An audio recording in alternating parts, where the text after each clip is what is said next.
Hello, ladies and gentlemen. So I came across another article of interest, and this article rung a bell. And this article I was reading because it spoke about comfort women. But what was alarming to me in this particular article is that I was unaware there was a statue that was put up in San Francisco, and it was very recent. And so the New York Times, US, this is entitled, "It Is Not Coming Down. San Francisco Defends Comfort Women's Statue as Japan Protests." So this is the statue right here. And so this statue is causing a lot of controversy, especially to people who are in Japan, who know what this means. In September of 2017, San Francisco, they unveiled a memorial commemorating the tens of thousands of comfort women who were detained and raped by Japanese soldiers before and during World War II. This is by Christine Hauser, October 4th, 2018. The monument has stood in San Francisco for a year now. It depicts young women from Korea, China, and the Philippines standing on a pedestal holding hands while a statue of Kim Hak Sun, a Korean activist, gazes up at them. But the view from Osaka, Japan, of the memorial, which commemorates the tens of thousands of comfort women who were detained and raped by Japanese soldiers before and during World War II, has been critical. This week, the controversy boiled over as Osaka officially severed its sister city partnership with San Francisco. In a letter dated Tuesday, Osaka's mayor, Hirofumi Yoshimura, followed through on a threat issued a year ago to end his city's long-standing relationship with San Francisco in a protest of the monument, saying it presented a one-sided message. "I earnestly request that you promptly remove the memorial and an accompanying plaque without further delay." This is quoted by Mr. Yoshimura, who wrote, according to an email copy of a letter. He added that he would revive ties with San Francisco if they were removed from the city property. So, this memorial that they have is very, very offensive to people of Japan or Japanese descent and people of Asian background, because it has specifically here women from Korea, women from China, and women from the Philippines are pictured here as this part of this monument. And so there's a long standing history that is very negative and it isn't depicted well. And so they want that statue removed. So that is not going to happen, according to Judith Murkinson, the president of the Comfort Women Justice Coalition. Now, an alliance of immigrant women's groups that worked for years to erect the statue and funded it through private donations. "It is not coming down," she said. Jeff Creighton, a spokesman for Mayor London Breed, told local news outlets on Tuesday that he expected some of the ties between the two cities to continue through members of a Citizens San Francisco Osaka Sister City Committee and their counterparts in Osaka. So on Thursday, Ms. Breed said in a statement that one mayor could not unilaterally end a relationship that has existed between the two cities for more than 60 years. She described the memorial as a symbol of the struggle faced by all women who have been and are currently forced to endure the horrors of enslavement and sex trafficking. These victims deserve our respect, and this memorial reminds us all of the events and lessons we must never forget, she added. So it goes on to say, Japan's position on comfort women has been evolving for decades. In 1993, it officially acknowledged that its wartime military had forced women to work in brothels.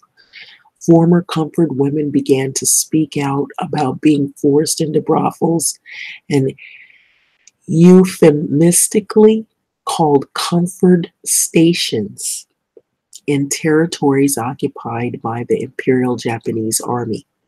A United Nations investigation in the 1990s found that comfort stations, as they called them, were in use as early as 1932, and that as many as 200,000 women had been enslaved by the time the war ended in 1945. So most of the women are thought to have had been Korean, but some were from China and the Philippines and other countries.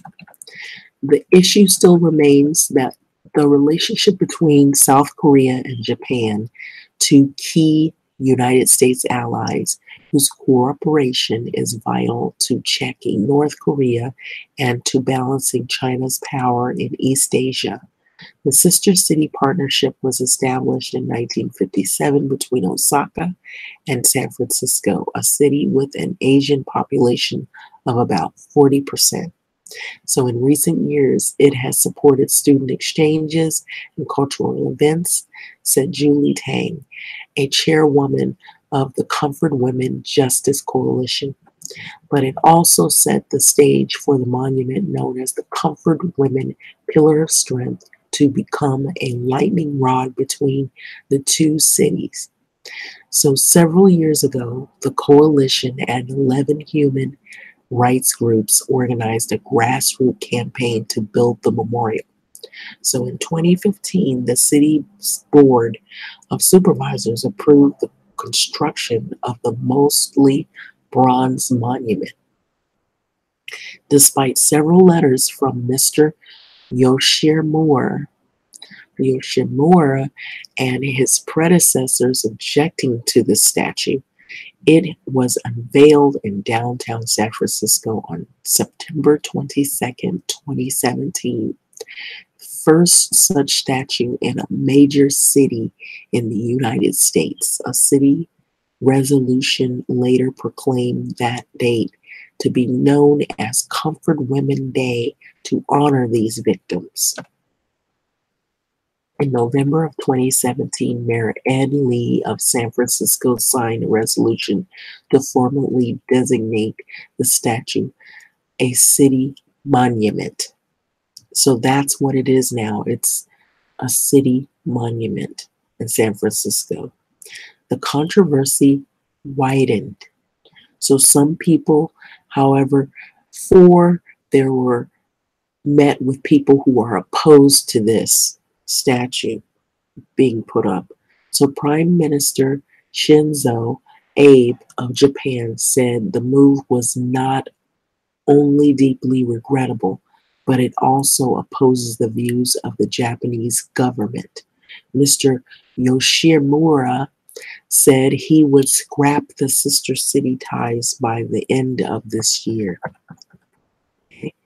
So, but in December, Mr. Lee died in a hospital after collapsing at a supermarket, and Mr.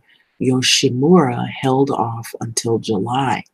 when he sent a letter outlining his objections to Miss Breed.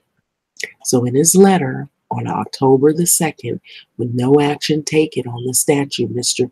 Yoshimura said the two cities' official ties were no longer possible, and he had highlighted it one of his objections over the inscription, which says in part, "This monument bears witness to the suffering of hundreds of thousands of women and girls, euphemistically called comfort women, who were sexually enslaved by the Japanese Imperial Armed Forces in the 13th Asian Pacific countries from 1931 to 1945. He said he would support an inscription that raised awareness about sex trafficking, equally applicable to all countries. He wants to remove the memorial because he is afraid of the truth, said Lillian Singh, a retired Superior Court judge and a chairwoman of the coalition. Removing it does not eradicate history. Okay, so there's an ongoing battle over this monument that still stands till this day in San Francisco. And so right now, San Francisco defends this monument, and there are others that are opposing it. What are your thoughts and feedback on this? So there have been many issues behind a lot of these statues that have come up and what their purpose is intended. So there's two sides to these stories and two defenses to these issues. So with that being said, I'm going to let this video go, but I thought this was an extremely interesting article. It also brings to the forefront sex trafficking, which, might I add, is still going on till this day. It may not be going on as it did back in that time, but it still does exist. It's just now evolved, and you have other people involved in it as well, and they remain nameless and faceless, but there have been more efforts to bring about this issue of sex trafficking. I wanted to add a little tidbit in here before I go, that I don't know if anybody had ever saw a segment in the news, and I was watching this some time ago. This was a while back, quite a while back. And I always used to wonder why they would have these massage parlors, and there would be plenty of them in the downtown of Los Angeles, and they would have a sign saying open, especially in Chinatown. There is a lot of massage places, and now you see a lot of places that are open up, and they're in malls and they're open to the public. But however, there were some of these places that were very discreet. They were in, little places in the city, and they'd have an open sign, but they'd have on the glass where you can't see inside, you can't see, and it looks so inconspicuous. And so they did a segment on a couple of those massage parlors and found out that some of them were in fact fronts for sex trafficking. They had women, some of them were Vietnamese women, some of them were Filipino women or Asian women that had been suckered or lied to come into the country, and they used them in these massage parlors. And they found that there were doctors, lawyers, police officers, and certain, high-profile people that were frequenting these massage parlors. And so they opened like a little door, looked like a little closet hatch. There were women in there, and they were all hiding, because what they were doing was they were busting these massage parlors that were used as, in fact, fronts for sex trafficking. So they would pretend like they were doing just massages, casual massage or body massage, full body massage, when really what was going on was, money for sex. And They were sort of like what this is, this issue when they talk about brothels and comfort women and what have you. And so I thought I would bring that up. And this happened not that long ago. It's fairly recent. And it was here and also in the Los Angeles area.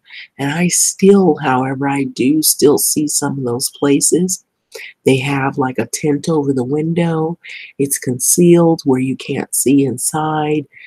For it's almost like they don't want you to see inside what's going on, who's going in there.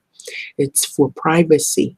And so it raises those questions in my head as to, are they a real massage parlor, or is there something else going on behind there? Because I seen that more and more of them were popping up at one point. But when they started doing these raids of those massage parlors, a lot of them were closing down because they were in fear that they were going to be arrested or they were going to be caught for the trafficking of these women. So, to go on with this story, they found these women in this little closet, and there were towels that were underneath the women. The reason for the towels, because the towels were full of blood, because these women were just used for sexual favors, and they were paying, big money to these massage parlor places who were really trafficking these women. And so who knows what else these women were enduring while they were forced to work as sex slaves in these places that you would say they were, havens for people who would come there and do whatever and pay big money for sexual favors. And so these women were trafficked. And so I believe this still currently goes on. It's just people are a little bit more savvy, or they try to be a little more, hidden with what they do. And so a lot of times they'll have these businesses where they look like a massage parlor or they look like a harmless little place, and the people will frequent. And what I knew was really unusual. You'd see people that never really look like they live or are in those areas, and they would go in there. I'd see guys, there was one not far from where I stay, and the guys, they look like they were police officers that were off duty, or they look like they might be from like a law office or some corporate office or somewhere. They look like, professionals, but they were off the clock, and they would go in there, and then you'd see this tinted window and that open sign in neon lights, and they're in there for hours on end, and then they'll come out, and it just seemed really rather strange to me. So I knew they did a segment on those places, found that they weren't legit. They were hiding a lot of women who had been forced into the country so that they can exploit them for sexual favors and pay. Um, but anyway, with that being said, this is the article on how San Francisco feels about this specific monument being put up, and there's an ongoing fight as to whether Japan, this guy Yoshimura, is going to continue to be affiliated with San Francisco, or, however, if they're not going to be able to do anything about this monument being up. So it's an ongoing battle. So I guess this is something worth paying close attention to see how this story develops. I would say this is a developing story. So be looking forward to what will happen with a Mr. Yoshimura and some of these other officials that are over San Francisco, and how they feel on their position with this comfort woman or comfort women statue. It's up for debate. Thank you for listening.